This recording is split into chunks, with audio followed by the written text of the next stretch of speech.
The PlayStation 4 has been an awesome console ever since its launch in 2013, but here we are approaching 6 years down the road, and it's beginning to feel its age. Hey, how's it going? I'm Josh from 91 Tech, and today we're talking about the PS4. How does it hold up in 2019, and is it still worth buying?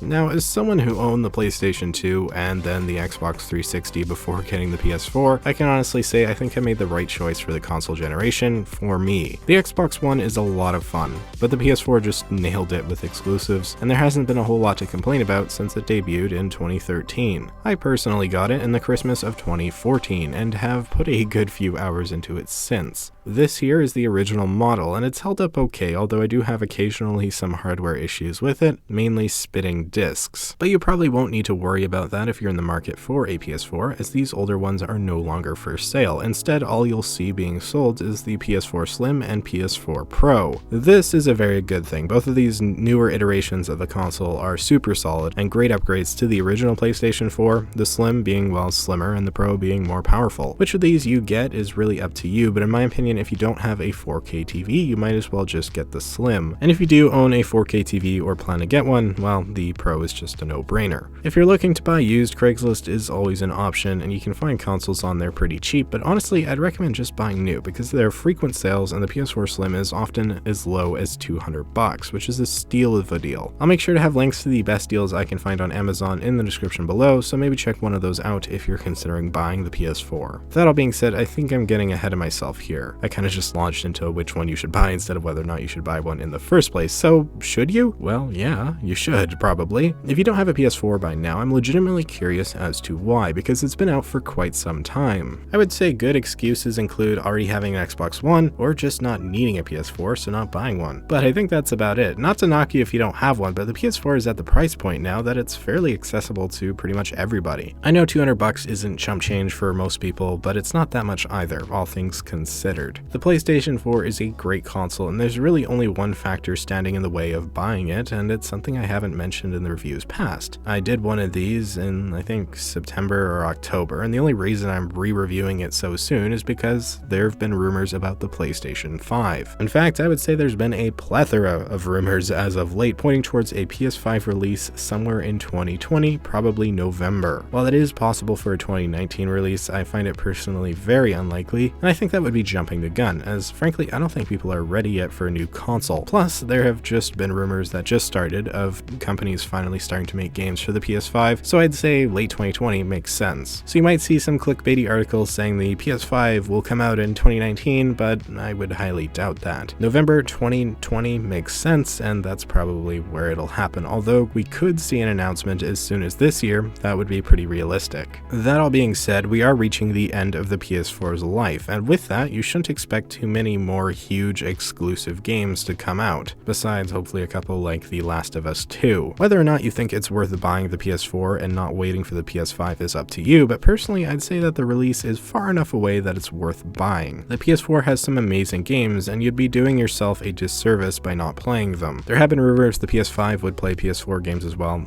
but I mean, that would be highly unlikely to happen, I think, as great as that would be, so don't expect that to be a thing. And so if you really want a PS4 now, what I'm saying is just get one. They're cheap enough that I don't think you would be in too much of a loss if the PS5 does come out relatively soon, and honestly, the PS4 is worth it.